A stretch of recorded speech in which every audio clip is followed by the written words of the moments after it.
Salut, c'est Marco de Top for Phone. Aujourd'hui, petite vidéo de présentation du LG Optimus Vue, ce fameux téléphone que vous voyez devant vos yeux, que j'allais qualifier de smartphone, mais qui n'est pas un smartphone parce que c'est un phablet. Alors, qu'est-ce que c'est que le mot phablet? Qu'est-ce que c'est qu'un phablet? Un phablet, c'est un croisement entre deux univers finalement. C'est un mix de deux univers, c'est-à-dire celui du smartphone, donc le phone, et celui du tablet, donc tablet en anglais aussi. Finalement, on est donc entre ces deux univers. Pourquoi? Parce qu'on a un téléphone qui a un grand écran. On a un téléphone ici qui est le fameux LG Optimus Vue, autrement appelé aussi le P895. Bon, ça c'est sa petite référence, mais qui a un écran 5 pouces. Donc voilà. Donc on est sur un téléphone qui a un écran relativement conséquent en termes de dimension. Si je le compare tout de suite à l'écran d'un iPhone 4, qui est un écran 3,5 pouces pour ceux qui s'en souviennent, on est sur quelque chose qui est relativement conséquent. Vous voyez, on est sur des dimensions qui sont quand même bien différentes, avec ici un téléphone donc, de 3,5 pouces, ici un téléphone qui a un écran donc, de 5 pouces, et si je superpose les deux, vous verrez tout de suite l'écart de dimension, l'écart de taille, tout simplement, et d'encombrement.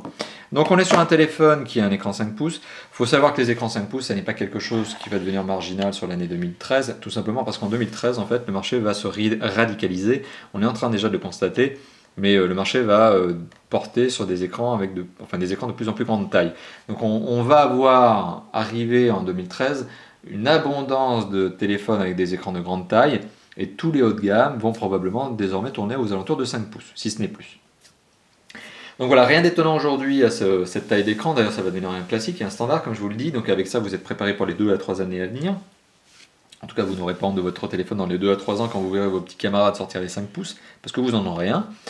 On est donc sur un écran qui est, somme toute, assez conséquent en termes de diagonale et qui donne un encombrement certain au téléphone, sans que l'on arrive dans quelque chose qui est insupportable, ou en tout cas qui ne peut pas être tenu en main. Vous voyez, j'ai pas des mains de géant, vous le savez, et voilà, je prends le téléphone sans aucun problème, l'encombrement est encore acceptable. Pour moi, 5 pouces, pour tout vous dire, c'est la taille de diagonale, c'est la diagonale d'écran maximum sur un téléphone à ne pas dépasser pour garder un encombrement acceptable. En tout cas, une bonne prise en main. Et là, on est effectivement sur une bonne prise en main avec un écran 5 pouces qui a un format un peu particulier sur lequel je vais revenir d'ici quelques instants, qui est un format 4 tiers. Voilà, donc on est en face du fameux LG Optimus Vue, une phablette, non pas un smartphone, non pas une tablette, mais un phablette de 5 pouces. Et donc voilà, abordons tout de suite la présentation de ce fameux téléphone. Alors il y a deux aspects que je vais vous présenter aujourd'hui dans cette vidéo, deux grands aspects, il y a deux grands blocs dans ma présentation. Il y a un bloc qui va d'abord tourner sur le téléphone en lui-même, le matériel, son design. Et la deuxième partie de la vidéo va porter sur le système d'exploitation, les applications qui sont installées en native, c'est-à-dire la couche logicielle. Donc on a le matériel d'un côté et le logiciel de l'autre. Donc on a ces deux grandes parties au cours de cette vidéo et on va aborder les deux. Donc, première partie de la vidéo, c'est ce fameux écran 5 pouces. Donc je vais revenir sur ce fameux écran 5 pouces, pour moi qui est une véritable force. Et vous allez voir effectivement que j'ai ici un petit stylet qui est fourni avec ce téléphone. Alors c'est un stylet qui a un petit bout, on le voit ici peut-être si le zoom de la caméra veut bien se faire, si le focus veut bien se faire. Enfin, peut-être pas si bien que ça finalement. Bon voilà, on a un petit bout caoutchouté ici, que l'on appelle du rubber, qui est ni plus ni moins que du caoutchouc, donc, et qui permet d'avoir une bonne sensation d'écriture, une bonne prise d'écriture, voilà, une bonne prise de notes, une bonne utilisation de l'écran. Vous voyez? Donc ça, c'est le fameux stylet que vous allez me voir utiliser tout au long de cette vidéo. Alors, maintenant pour en revenir à son écran. Alors l'écran, c'est un écran de 5 pouces, format 4 tiers. Alors 4 tiers, qu'est-ce que ça veut dire? Ça veut dire qu'on est sur un format qui est plus carré que le rectangulaire 16 neuvième. Alors je ne sais pas si c'est très très clair pour vous, mais aujourd'hui toutes les télés sortent en 16 neuvième, c'est un format qui s'est largement répandu. Quand vous regardez une vidéo, elle est généralement aujourd'hui tournée en 16 neuvième, et les formats 4 tiers seront les formats 4 tiers des téléviseurs cathodiques que l'on avait il y a encore 5 ou 6 ans. Donc on est sur quelque chose qui est un format un petit peu marginal aujourd'hui en termes de dimension, de cote, mais on est somme toute sur un résultat qui est bon. Alors je m'explique, on est sur quelque chose qui est un peu surprenant lorsque l'on veut regarder une vidéo, tout simplement parce que quand elle est au 16 neuvième, vous allez vous retrouver avec des bandes noires, ce que je vais vous montrer d'ici quelques instants.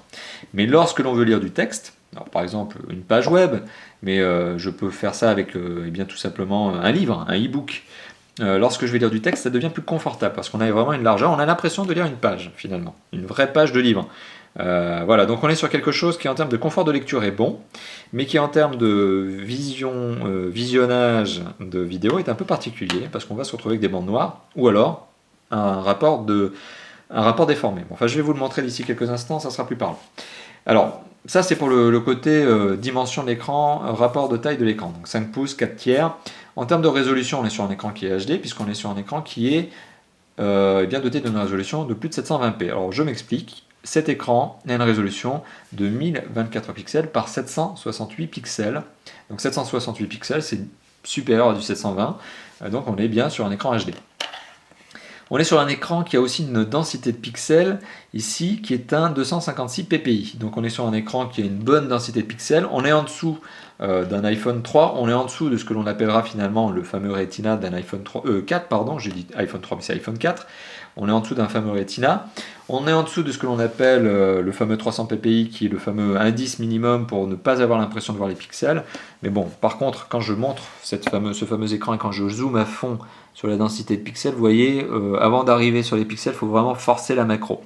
Donc tout ça pour vous dire finalement qu'on a une qualité d'image qui est bonne, et même si on n'est pas sur un 300 ppi, on a une netteté d'image qui est réelle. On a plaisir à voir les vidéos, et on regardera les vidéos justement avec les fameuses bandes noires que je vous évoquais il y a quelques instants. Voilà, donc l'écran est un XGA, bonne résolution, donc c'est plus que du HD. On est sur un écran donc, qui est IPS, donc c'est une bonne gestion de la couleur. Elles sont moins criardes qu'un Super AMOLED par exemple, pour entrer dans le détail. C'est une bonne gestion de la luminosité, sachant qu'il y a aussi un capteur automatique de lumière là-dessus, de luminosité, qui peut régler la luminosité automatiquement. Mais moi je le gère toujours en manuel, c'est mon petit côté.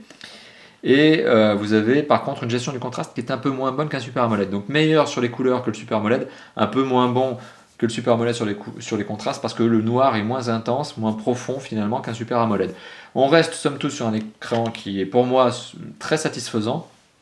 Pour tout vous dire d'ailleurs, les IPS me conviennent plus que les Super AMOLED parce que j'ai au final assez difficulté à me stabiliser sur une image trop criarde en couleur comme les écrans de Samsung qui sont des Super AMOLED. Donc je préfère finalement les écrans LG. Pour tout vous dire d'ailleurs, ma télé est une LG, mais enfin bon, ça c'est une parenthèse. C'est juste pour vous confirmer effectivement que l'IPS est une très bonne qualité d'image et que moi, pour le coup, je préfère les IPS. Alors, sur l'écran IPS, qu'est-ce que l'on retrouve? On retrouve une dalle tactile. La dalle tactile est une dalle tactile capacitive. Elle est très réactive. Alors ça, c'est lié non seulement à la dalle, mais c'est aussi lié au couple de processeurs et mémoire vive qui sont derrière, qui sont aussi fournis en quantité. Ce qui veut dire que la dalle, elle est bonne, elle marche bien, et que derrière, justement, comme le téléphone est doté de bonnes performances, justement, on n'a pas de lag. Donc le signal est bien interprété par le tactile et il est bien transmis au téléphone qui retransmet bien au système d'exploitation l'action à faire. Donc on est sur quelque chose qui est bien, qui est fluide, il n'y a pas de lag. Quand je scrolle dans une page, vous voyez, il n'y a pas de latence, il n'y a pas de lag. On est sur quelque chose de très convenable au niveau du tactile. Donc ça, c'était justement pour ce fameux écran et cette fameuse dalle tactile. Alors maintenant, je vais vous présenter un petit peu l'encombrement de ce téléphone, c'est son esthétique finalement, et vous allez voir qu'il est très valorisant. Ce téléphone, il est, à mon goût, à mon sens, très beau. On est donc sur un téléphone qui a une belle diagonale, un bel écran, qui reprend vraiment le code de stylistique LG. On est chez LG, c'est du 100% pur LG. Il y a vraiment toutes les touches de design LG que l'on retrouve ici. Donc au-dessus de l'écran, qui est un écran 5 pouces, on retrouve le marquage LG, le fameux logo. On retrouve au-dessus du logo le fameux écouteur, ni plus ni moins que pour vous permettre d'avoir vos conversations. On retrouve une caméra, ici une caméra frontale pour faire de la visio. Il y a toute une série de capteurs que l'on ne voit pas, là, qui sont dissimulés, mais par exemple, il y a du capteur de luminosité, que je vous ai évoqué tout à l'heure. En dessous de l'écran, vous voyez, je viens de les frôler, on retrouve 4 touches sensitives. Alors les touches sensitives, elles sont particulières parce qu'elles ne peuvent pas être utilisées avec le stylet. L'écran peut être utilisé avec un stylet. Les touches sensitives, j'ai beau appuyer dessus avec un stylet, ça ne réagit pas. Donc il faut vraiment le contact d'un doigt pour utiliser une touche sensitive. Alors c'est un peu déconcertant au début parce que moi qui ai justement essayé de me former à cette utilisation de stylet en me forçant justement à utiliser systématiquement le stylet, lorsque je voulais revenir par exemple sur la touche back qui est ici, lorsque je voulais revenir sur la touche back avec le stylet, ça ne marche pas. Donc voilà, en fait, au final, le stylet est sympa, mais il est sympa pour les prises de notes, comme je vous le montrerai d'ici quelques instants. Alors, les 4 touches sensitives, elles sont rétroéclairées. Le rétroéclairage, il est fonction de ce que vous voulez en termes de temps. Donc, c'est là, par défaut, il est fait 1 seconde 5, mais vous pouvez avoir des durées de rétroéclairage plus importantes. Et alors, sur les 4 touches sensitives, on retrouve une touche back, une touche retour en arrière, une touche accueil, une touche multitâche, parce qu'il y a bien le multitâche, forcément, sur ce téléphone. On est sur un Android 4.0.4 qui est bien évidemment multitâche. Et on a une touche contextuelle qui vous affiche de l'information, un menu contextuel par rapport à l'endroit où vous vous trouvez au moment de votre navigation. Donc si c'est sur l'accueil, par exemple, je peux personnaliser mon thème. Si c'était dans une application, j'aurais d'autres menus qui seraient proposés. Donc voilà, on retrouve ces fameuses 4 touches sensitives. Alors si on fait le tour du téléphone en lui-même, si on regarde sur le côté gauche de ce téléphone par exemple, on retrouve ici un pourtour chromé. Alors qui est vraiment là aussi typique du style LG, c'est un fameux pourtour chromé légèrement gris anthracite en fait. On n'est pas sur du inox qui flash par exemple, on est vraiment sur un gris anthracite très classe. Et c'est d'ailleurs une touche de style que l'on retrouve notamment sur bon nombre de LG tactiles et aussi notamment, et je reviendrai là-dessus, sur le LG Prada 3.0 que je vous ai présenté il y a quelques temps. On a vraiment l'impression finalement que c'est un LG Prada, donc qui est une très belle marque bien sûr, en plus large. Voilà, donc voilà, on a toutes les bonnes recettes du Prada avec un très très beau design. Alors ça c'est sur le côté gauche, on ne retrouve rien d'autre, si ce n'est le pourtour chromé. Sur le haut du mobile, alors pour vous prouver à quel point LG a le sens du détail, on retrouve donc bon, bien évidemment une connectique jack 3.5 pour vous permettre de brancher vos écouteurs préférés. Une deuxième entrée micro pour atténuer le bruit extérieur lorsque vous passez des appels, donc c'est toujours valorisant, c'est toujours sympa ça. On retrouve ici un bouton qui vous permet d'accéder à la fonction Quick Memo. Le Quick Memo, c'est une exclusivité LG qui vous permet donc d'avoir la possibilité d'écrire sur l'écran. Vous le voyez, là je le fais avec le doigt, mais je pourrais très bien le faire avec le stylet. Voilà. Et je peux très bien effacer ma prise de notes, en tout cas mes gribouillis que je viens de faire. Donc ça, c'est un bouton qui vous permet d'activer ou de désactiver cette fameuse fonction. On a ici, très bon point de design, une petite trappe qui permet d'accéder au connecteur micro USB. Alors c'est sympa parce que ça rajoute une touche de design, je trouve ça bien fait. En plus, elle fait pas cheap cette trappe. On n'a pas l'impression qu'elle va casser à la moindre sollicitation. Et puis ça évite aussi au connecteur de se mettre, enfin de voir des poussières lui arriver dedans. Donc c'est un bon point. Et ici on a un bouton on-off, rétro-éclairé comme vous allez le voir. Encore une bonne touche de design, vous voyez, donc il est rétro-éclairé. C'est mignon, c'est sympa. Voilà. Hop. Donc ça, vous voyez, une bonne petite touche de design. Sur le côté droit du mobile, on retrouve deux boutons qui sont le contrôle de volume plus moins et plus. Donc voilà, et sur le bas du mobile, on ne retrouve rien si ce n'est deux vis qui permettent de dévisser le téléphone en cas de SAV, et l'entrée micro principale tout simplement ici. Donc le tout est plutôt élégant, vous le voyez, et en dessous, à l'arrière du mobile, on retrouve un fameux cache batterie, alors qui n'est pas extractible, on ne peut pas enlever la batterie est figée, le mobile est un monobloc, donc on ne peut pas enlever le cache batterie. Donc ça, bon voilà, c'est la faiblesse de tous les smartphones actuels et de tous les phablettes. Aujourd'hui, c'est le marché a tendance justement à ne proposer que des téléphones qui justement ne permettent pas d'enlever la batterie. Bon, c'est comme ça. Et donc à l'arrière du téléphone, qu'est-ce que l'on retrouve? On retrouve le marquage LG, bon, des petits logos CE, c'est mignon, c'est légal, c'est obligé. Et on retrouve ici voilà, un capteur photo 8 mégapixels avec flash LED qui prend des photos somme toute correctes, hein, avec un bon autofocus et un mode vidéo HD, et dont je vous posterai quelques samples notamment sur notre blog et sur la chaîne YouTube. Et le dos, alors lui, pour revenir justement à ce dos, il est dans une matière un petit peu texturée, on dirait presque du cuir. C'est pour ça que je l'apparente beaucoup ce mobile au LG Prada, parce que le LG Prada avait vraiment la même touche de design. On est sur quelque chose voilà, de texturé. On aurait presque cette illusion de cuir, si ce n'est effectivement au toucher, au bout d'un moment on remarque que c'est plutôt froid, voilà, c'est pas comme du cuir. Au final on se rend compte qu'il n'y a pas la chaleur du matériau. Mais voilà, on est sur quelque chose qui est très valorisant en termes de design, vous le voyez, plutôt beau. Enfin moi je le trouve très beau, ce fameux LG Optimus Vue. Donc voilà, ça c'était pour le design. Maintenant, juste une petite parenthèse pour vous donner les dimensions, pour vous donner une idée de son encombrement. On est sur un téléphone donc, qui fait près de 14 cm de haut. Il fait en fait, pour être vraiment précis, 13,9 cm de haut. Il fait 9 cm de large. Et alors, il est extrêmement fin. Vous l'avez déjà vu précédemment quand je vous ai présenté l'esthétique, mais il est très fin parce qu'il fait moins de 9 mm d'épaisseur. En fait, il fait 8,5 mm d'épaisseur, donc 0,8 ou 0,85 cm d'épaisseur. Donc on est sur quelque chose de très très fin. Et pourquoi c'est si fin? Tout simplement parce que quand on est sur un téléphone long et large, les composants peuvent être mis à plat plutôt que d'être empilés sur certains autres mobiles justement qui ont des écrans moins larges. Donc la contrepartie positive finalement d'un téléphone qui a un grand écran, c'est le fait que tous ces téléphones qui sont des grands écrans généralement ont des épaisseurs réduites. Donc c'est encore un bon point, LG a su faire. Et alors j'en reviens là-dessus, hein, forcément le fameux stylet, vous avez remarqué que je n'ai aucun emplacement pour le mettre. Voilà, c'est la contrepartie négative finalement du design de ce téléphone. C'est que le stylet, une fois sur deux, je vais l'oublier, tout simplement parce que je ne sais pas où le mettre. Voilà, j'ai pas d'emplacement, au contraire de son concurrent direct, qui est le Samsung Galaxy Note 2, qui lui propose justement un emplacement pour le stylet dans le téléphone. Là, voilà, vous le gardez à la main, vous le mettez dans votre poche. Bon, le stylet a sa petite attache, hein, ok, mais vous allez l'oublier une fois sur deux. C'est ce qui m'est arrivé. Bon, c'est un peu dommage, justement, de ne pas avoir prévu d'un emplacement dans le téléphone lui-même pour le stylet. Petite bêtise, à mon sens, de la part d'LG. Bon. Voilà, donc ça c'était pour la présentation notamment de l'esthétique et de l'écran de ce téléphone. Maintenant pour en revenir un petit peu sur la notion de performance que je vous ai déjà très rapidement dépeinte en vous évoquant notamment le tactile qui était très réactif. Alors je vais lancer Antutu notamment pour vous donner une idée du score sur Antutu. On est sur un score, alors d'un test à l'autre ça peut légèrement varier, mais là on est sur un score qui est à plus de 12 700 points. Bon, à quelques centaines de points, on est sur un score qui est relativement figé, qui est relativement acceptable. On est sur un score qui clairement positionne ce téléphone dans le top 10 des mobiles de l'année 2012 et probablement de l'année début d'année 2013. Voilà, on est sur un score qui est vraiment celui d'un haut de gamme. Donc on est sur un téléphone puissant. Il a été benchmarké ici par Antutu. Si je le benchmark par Quadrant, donc là je vais être obligé de relancer l'application. Donc on va le laisser tourner. Bon, l'avantage c'est que sur ce téléphone Quadrant met pas trop de temps à faire son benchmark.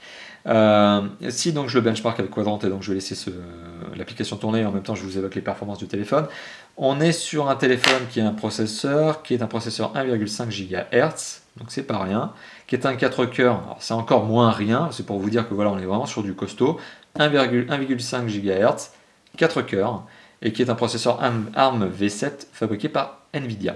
Donc Nvidia qui est une grosse marque comme vous le savez de pros, à l'origine c'est une marque de cartes graphiques etc.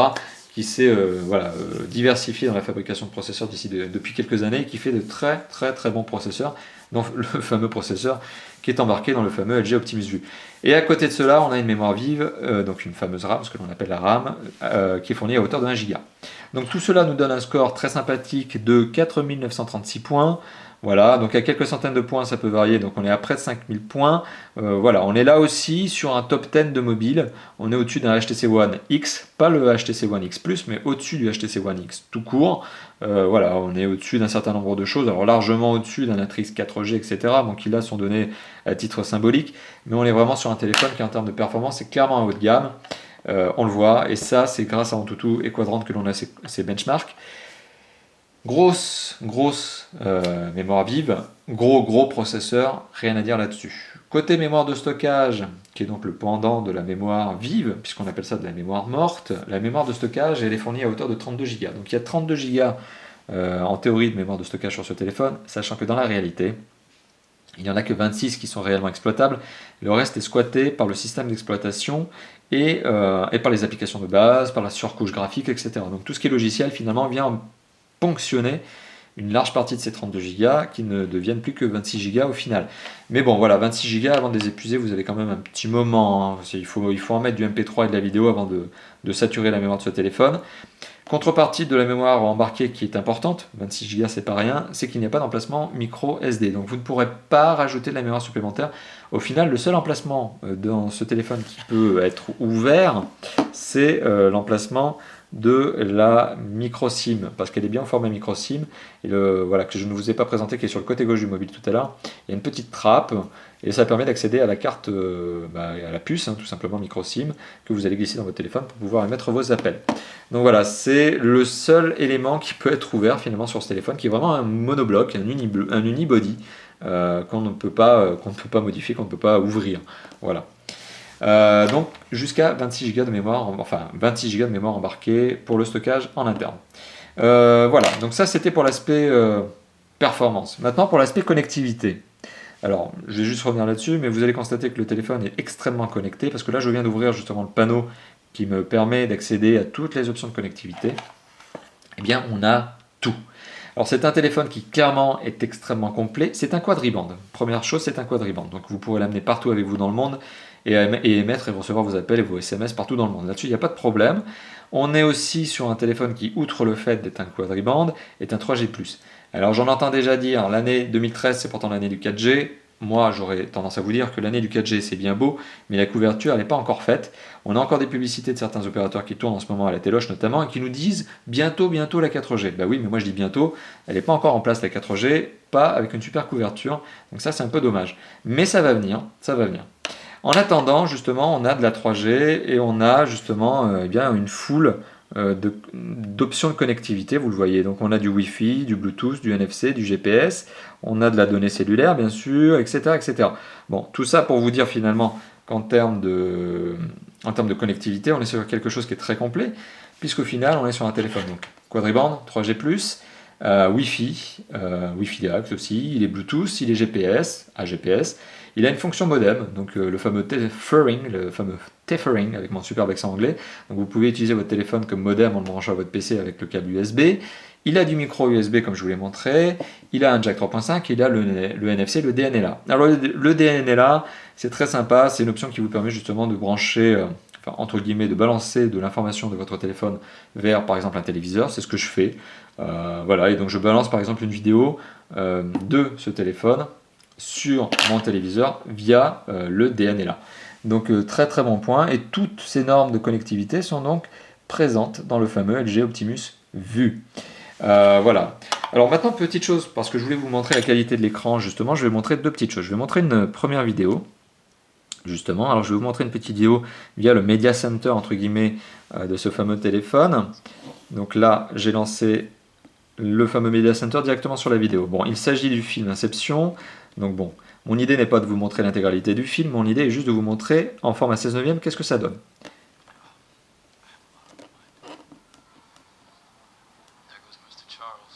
Alors vous le voyez, on est en format 16/9, forcément on se tape une méchante bande noire en haut, une méchante bande noire en bas. Parce que je le rappelle, l'écran est un 4/3. L'écran donne malgré tout une très bonne image, puisqu'on est sur un 720p.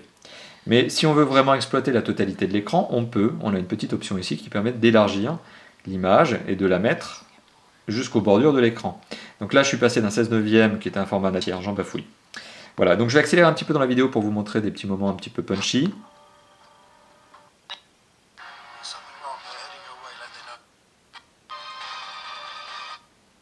Bon, en espérant justement tomber sur un moment. Pas d'inconvénient là-dessus. L'image est belle, mais effectivement le format 4/3 peut à l'origine choquer un petit peu. Donc, côté système d'exploitation maintenant, c'est la deuxième partie de cette fameuse vidéo, donc pour en revenir à ce fameux système d'exploitation. On est sur un Android, et on est sur un Android 4.0.4, pour être précis. On est donc sur un Android qui s'appelle le Ice Cream Sandwich. On est sur un Android qui est très complet, bien maîtrisé par les constructeurs aujourd'hui. C'est un système qui est fonctionnel et qui fonctionne déjà depuis un large nombre de mois. Donc les constructeurs savent faire tourner un Android sur leur mobile, et on est sur un Android qui a une légère surcouche graphique et fonctionnelle de la part de LG. Alors justement, si on rentre dans le fameux menu, alors on va retrouver tout un tas d'applications qui sont des applications ce que l'on appelle natives, alors qui sont installées par défaut. On retrouve notamment du Maps. C'est une application Google. Rappelons qu'Android est un système qui est développé à la base par Google et qui nous permet donc d'avoir Maps, donc un logiciel de carto sur le fameux LG Optimus Vue. On a aussi Navigation, par exemple, qui est un logiciel GPS et que je peux utiliser pour mes déplacements. Alors je pense qu'ici on va avoir beaucoup de mal, je suis en intérieur, à avoir un fixe satellitaire.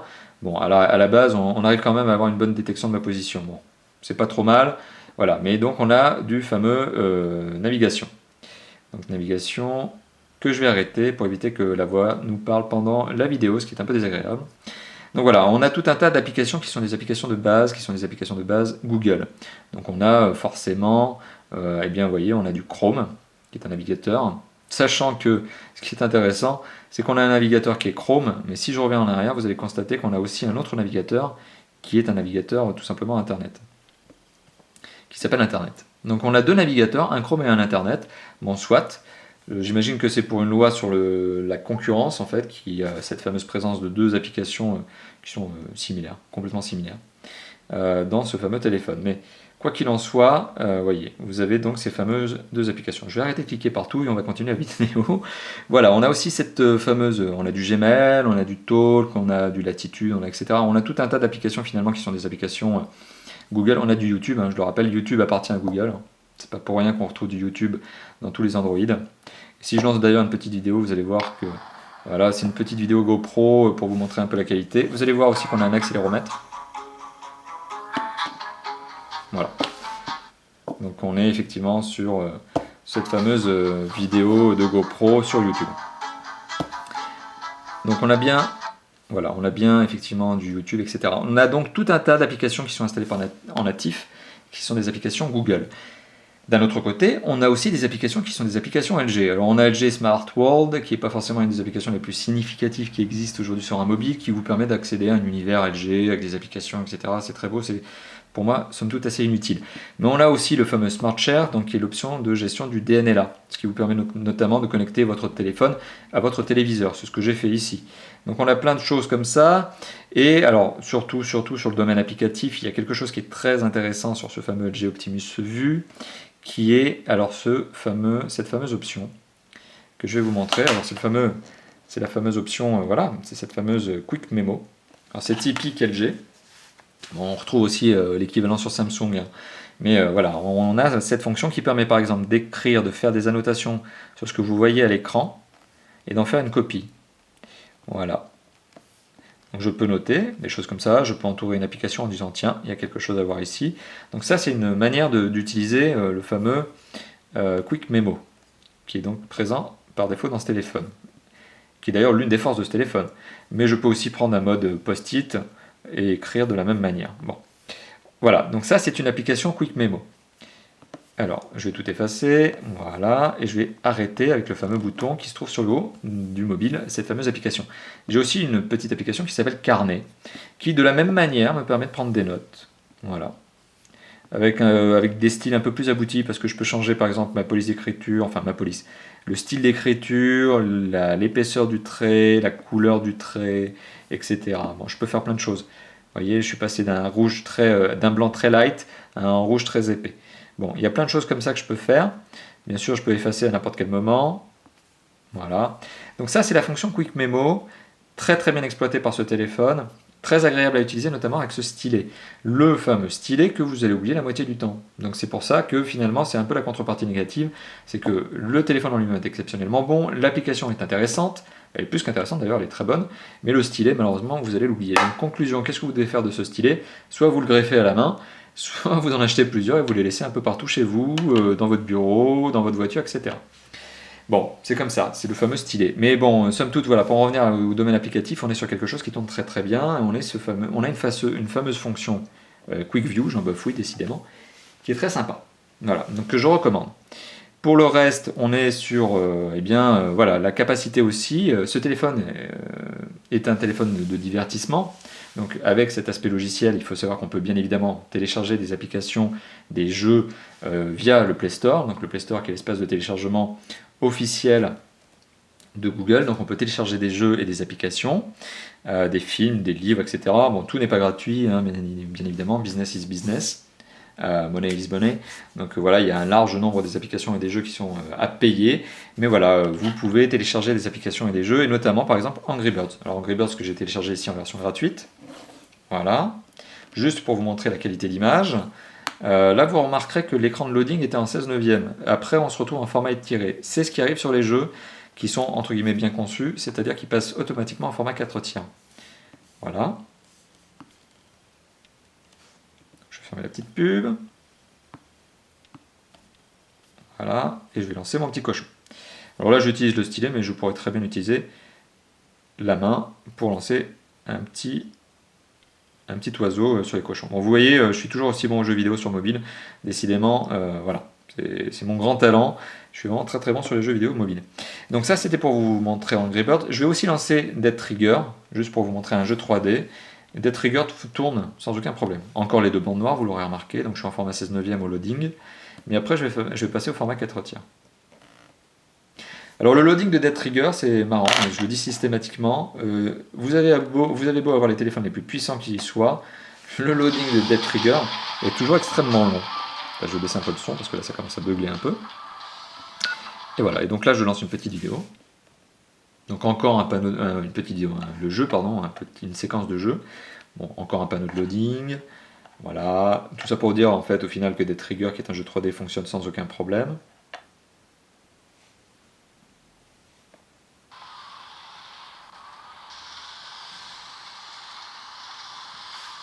Voilà.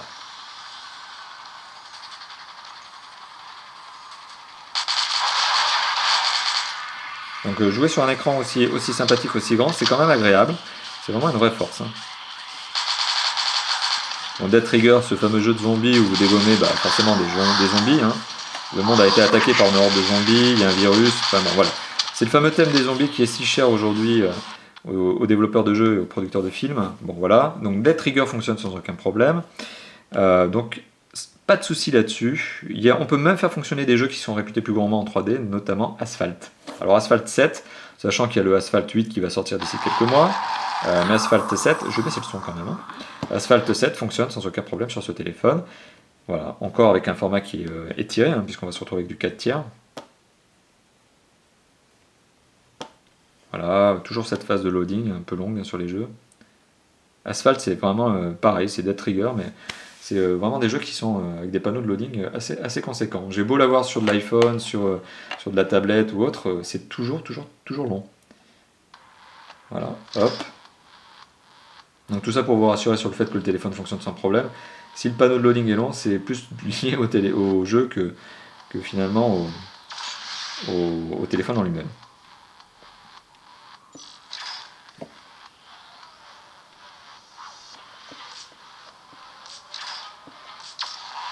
Alors encore un panneau de loading, un énième panneau de loading. Je suis désolé, dans cette vidéo j'ai l'impression que je vous aurais montré pas mal de loading quand même dans les jeux. Voilà.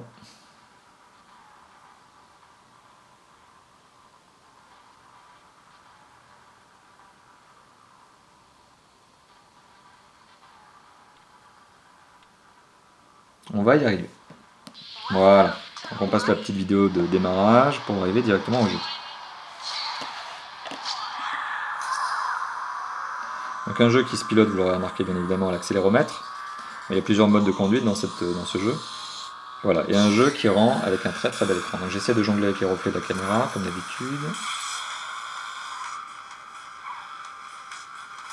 Voilà, bingo. Donc je suis aussi bon au jeu de bagnole que n'importe quel autre jeu sur mobile. Voilà. Mais bon, vous aurez remarqué qu'un Asphalt 7, qui est quand même réputé être un jeu relativement gourmand en termes de ressources, eh bien fonctionne sans aucun problème. Alors dernière petite parenthèse sur l'aspect divertissement, parce que là je vous ai montré tout ce qui est jeu, etc. Je ne vous ai pas montré le lecteur MP3. Alors le lecteur MP3, comme le lecteur vidéo, ont deux particularités intéressantes. Le lecteur MP3 lit beaucoup de fichiers, dont du FLAC, du FLAC, qui est notamment celui que je suis en train de vous passer. Et il faut savoir que le lecteur vidéo, lui par exemple, lit aussi des formats comme le DivX, de la vie, etc. La vidéo que je vous ai montrée tout à l'heure, si mes souvenirs sont bons, était Inception notamment, mais en format non pas AVI ou autre, mais en format DivX. Donc on est sur un nombre de formats qui sont supportés, qui sont sympathiques, enfin un large nombre de formats supportés, dont par exemple du FLAC en MP3, enfin en tout cas en titre musical, parce que c'est pas du MP3, et du DivX notamment pour les vidéos. Donc en termes de lecteur MP3 vidéo photo, on est sur quelque chose qui est très complet, qui tourne très bien. Alors tous les formats ne sont pas lus, mais si vous voulez lire des formats qui ne sont pas supportés par le téléphone, eh bien vous aurez nécessairement des applications gratuites à télécharger sur le Play Store, ce qui est un bon point.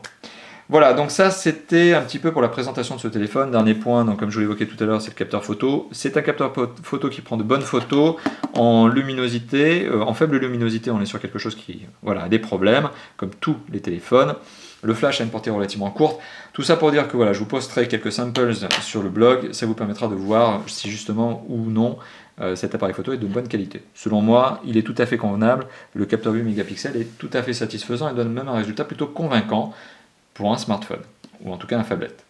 Voilà, donc pour le reste, la chose que je vais vous évoquer, ce sont deux derniers petits points.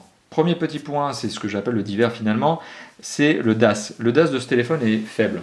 Très faible. On a 0,284 watts par kilo de DAS. C'est faible, c'est vraiment très faible, c'est une très bonne note, c'est très bien, parce que le DAS, vous le savez, plus il est élevé, plus ça veut dire que votre téléphone émet des ondes lorsque vous appelez, plus il est faible, ce fameux DAS, moins le téléphone émet d'ondes, et plus votre santé s'en portera mieux, enfin bon, vous en porterez mieux, surtout si vous êtes un utilisateur intensif de téléphone. Donc conclusion, le DAS de ce téléphone est bas, c'est un bon point et je tiens à féliciter LG sur cet aspect-là. Autre point sur lequel par contre je ne peux pas féliciter LG, et ça sera la deuxième petite note un peu négative de ce téléphone, de ce test, c'est la batterie. Elle ne fait que 2080 mAh, là où des concurrents proposent des batteries de 3000 et plus mAh. Ce qui veut dire qu'en termes d'autonomie, forcément, comme on a un grand écran avec des performances un peu élevées, voilà, on a une autonomie qui va tourner aux alentours de 1 à 2 jours grand max en utilisation normale. Attendez-vous plutôt à recharger constamment votre téléphone si vous checkez vos emails, que vous faites de la vidéo, que vous passez des appels, tout ça. C'est clairement l'utilisation classique que l'on en a aujourd'hui, et c'est clairement le travers de tous les smartphones actuels, c'est de devoir être rechargé tous les jours. Je pense qu'avec le LG Optimus Vue, vous serez dans le même registre que ce que moi, en tout cas, j'ai connu, c'est-à-dire une recharge quasi quotidienne. Voilà, donc ça c'était pour le petit mot de la fin. Concrètement, ce téléphone est un téléphone que l'on vous recommande. Alors, je vous le recommande personnellement. Pourquoi? Parce que je le trouve beau, parce que je le trouve performant, et il fait encore partie du top 10 des meilleurs mobiles du moment, parce qu'il est proposé à un tarif de plus en plus agressif, tout simplement parce qu'il est déjà sorti il y a quelques mois, parce que le Vue 2 va arriver bientôt, et parce que ce mobile a du mal à s'imposer face à des grosses références comme le Samsung Galaxy Note 2, qui aussi est un téléphone phare de Samsung, et Samsung dépense beaucoup de pubs dessus, et donc l'a fait payer forcément cette pub. Donc vous êtes sur un mobile qui coûte moins cher que certains concurrents, qui est un petit peu moins bon sur deux aspects, notamment le fait que le stylet ne se glisse nulle part, vous le perdrez ou vous allez l'oublier, ça c'est la première des choses. À moins d'être très maniaque. La deuxième des choses, c'est qu'effectivement, on a une batterie qui est un peu faible. Bon, voilà. Donc c'est le deuxième travers de ce fameux LG Optimus Vue, mais qui, somme toute, reste un excellent, selon moi, phablette, que je vous recommande sans aucune hésitation si vous voulez un phablette performant, parce qu'il l'est, et à bon prix. Parce que 440 € pour du matériel haut de gamme aujourd'hui, ça reste encore un prix très accessible. En tout cas, accessible, certes, ça dépend des bourses de chacun, ça dépend de la bourse de chacun, mais en tout cas, qui est somme toute, un prix tout à fait cohérent pour un mobile de cette qualité. Voilà, merci d'avoir visionné cette vidéo. Comme d'habitude, elle sera publiée sur YouTube et sur Dailymotion. Que dis-je, Dailymotion? Rien du tout, puisqu'on a arrêté notre présence sur Dailymotion, parce qu'on trouvait le service pas de bonne qualité. Donc on est présent uniquement sur YouTube. Voilà. Donc il faudrait que j'arrête de faire des fails dans les vidéos. Donc on est uniquement présent sur YouTube, et on est présent bien évidemment sur notre blog. N'hésitez pas à commenter la vidéo sur notre chaîne YouTube, sur notre blog, sur notre tout nouveau forum, et n'hésitez pas également à nous rejoindre sur notre page Facebook et sur notre compte Twitter, où l'on publie en général quelques petites news en avant-première par rapport à ce que l'on pourrait communiquer justement sur notre blog. Notre Twitter nous permet justement de vous balancer, comme notre Facebook, quelques petites news fraîches et croustillantes. Voilà, merci d'avoir visionné cette vidéo, à bientôt, et je compte sur vous pour commenter. À bientôt, ciao ciao.